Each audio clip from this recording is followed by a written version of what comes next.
Hello, good afternoon, everyone. Good afternoon, my dear classmates in administrative leadership, and good afternoon to our professor, Dr. Fortunato Hedulanga. So, I am tasked to report about the organizational structure of Philippine education.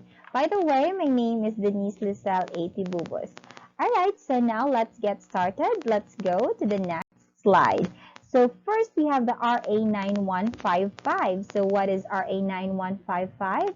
It's the Governance of Basic Education Act of 2001, and it provides the overall framework for principal empowerment by strengthening principal and leadership goals and local school-based management within the context of transparency and local accountability. And we have the DepEd management structure. So it aims to carry out its mandates and objectives. So the Department of Education is organized into two major structural components. So we have the central office and the field offices. And for the central office, it maintains the overall administration of basic education at the national level. And the field offices are responsible for the regional and local coordination and administration of the department's mandate. Okay, and at present, the department operates with 8 undersecretaries in the areas of, we have the first chief of staff, the curriculum and instruction, third is planning, service, and field operations, and we have the fourth, administration, and fifth is finance. Sixth is legislative affairs, external partnerships, and school sports. And for number 7, we have the legal service. And the last, we have the field operations, employee welfare, personnel, and DIACO. So we have here the 8 undersecretaries. So the first one is Attorney Nepomuceno A. Malaluan. Okay, so he is the he is our Chief of Staff, Undersecretary for Chief of Staff. And we have Diosdado M. Antonio at M. San Antonio, the Undersecretary for Curriculum and Instruction. And we have Jesus Lorenzo R. Mateo, Undersecretary for Planning, Service, and Field Operations. And we have Elaine Del B. Pasqua, Undersecretary for Administration, and Annalyn M. Sevilla, Undersecretary for Finance. And we have Tonicito M. C. Umali. He is the Undersecretary for Legislative Affairs, External Partnerships, and School Sports. And we have Attorney Josephine G. Maribojo, which is our Secretary for Legal Service, and Attorney Rev C. A. Escobedo, our Undersecretary for Field Operations, Employee Welfare, and Personnel. Okay, so now let's go to our 4 assistant secretaries. So we have in the areas of first, alternative learning system, curriculum and instruction, finance or BPM procurement, and we have the legal affairs. So we have here our 4 assistant secretaries. So this is GHS Ambat. Okay, so she is in charge of ALS. And we have Alma Ruby C. Torio. Okay, and we have Ramon Fiel Absede. And we have Attorney Alberto T. Escobarte. Okay, for our Undersecretary for Legal, our Assistant Secretary for Legal Affairs. Okay, so at present, the sub-national level or the field offices consist of the following. We have 17 regional offices, including the Autonomous Region in Muslim Mindanao, which is the ARMM, each headed by regional director. And for the case of ARMM, we have the regional secretary. And 221 provincial and city schools divisions, each headed by a schools division superintendent. Assisting the schools division offices are 2,601 schools district and each headed by a district supervisor. And this is our Department of Education organizational chart. And since you cannot see all of it, I am going to send a soft copy of the organizational chart over here. All right, so, okay, let's go to the next slide. So we have here the Governance of Basic Education Act of 2001. So it is a bill transforming the name of the Department of Education, Culture and Sports, okay, we call that before DEX, to the Department of Education, DepEd, and redefining the role of field offices, regional offices, division offices, and district offices and schools. And we have here our implementing rules and regulations. So these are our principles. So the Department of Education must serve the students and the teacher, its primary constituents. The principals, schools administrators, and teachers in charge must exercise instructional leadership and sound administrative management of the school.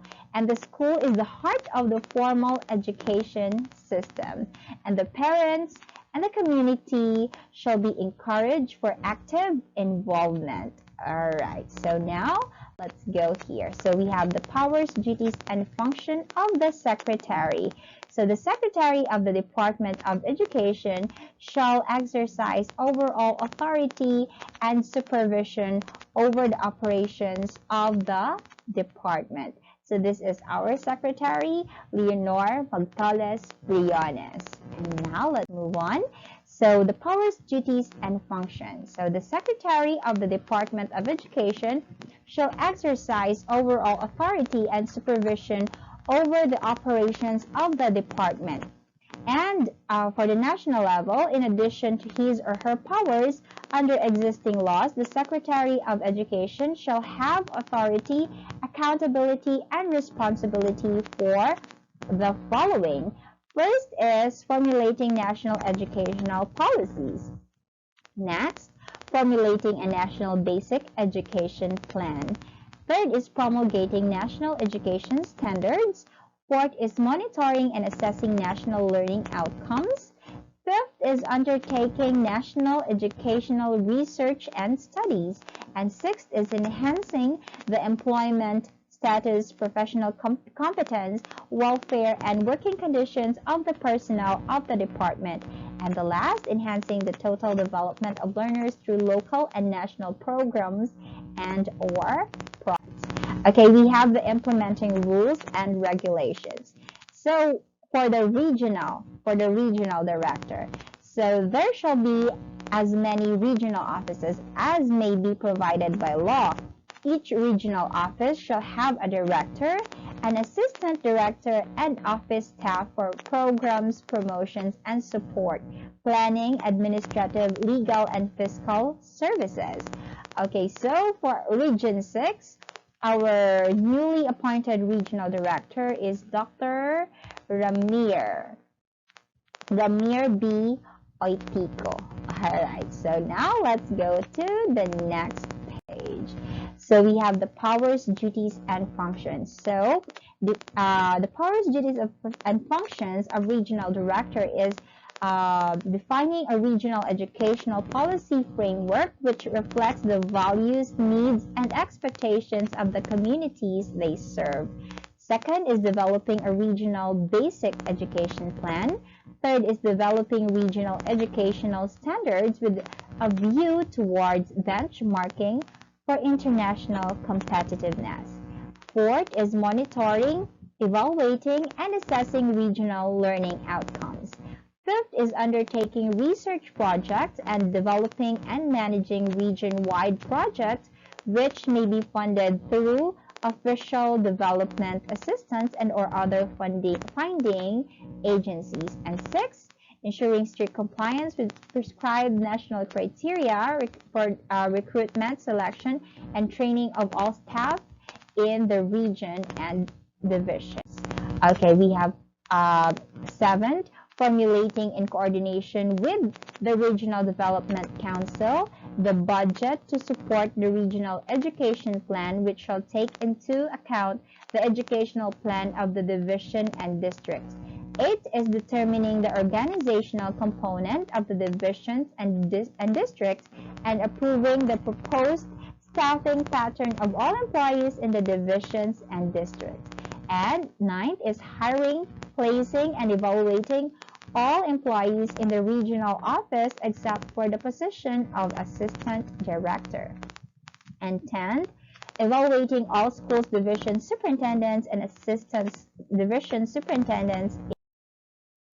And okay, we have here, 11th is planning and managing the effective and efficient use of all personnel, physical and fiscal resources of the regional office, including professional staff development. 12th is managing the database and management information system of the region. 13 is approving the establishment of public and private elementary and high school and learning centers, and performing such other functions as may be assigned by proper authorities. So these are the powers, duties, and functions of the regional director. And we have implementing rules and regulations for the schools division superintendent. So at city, a division shall consist of a province or city which shall have a schools division superintendent. So there shall be at least one assistant schools division superintendent and office staff for programs, promotions, planning, and administrative, fiscal, legal, ancillary, and other support services. And in province of Iloilo, our schools division superintendent is Raquel F. Bermel. Alright, and we have the powers, duties, and functions. Okay, we have the division level, consistent with the national educational policies, plans, and standards. So the schools division superintendents shall have authority, accountability, and responsibility for the following. So first, developing and implementing division education development plans. Second, planning and managing the effective and efficient use of all personnel, physical and fiscal resources of the division, including professional staff development, and hiring, placing, and evaluating all division supervisors and schools district supervisors, as well as all employees in the division, both teaching and non-teaching personnel, including school heads, except for the assistant division superintendent. All right, okay, so I think that would be all for my report. Thank you so much for listening. Okay, and I think next to this would be the district supervisor, which will be reported by my partner. Okay, so once again, I'm Denise Lizal, Tibubos. I hope to see you soon when the right time comes. All right, so bye for now. Thank you for listening.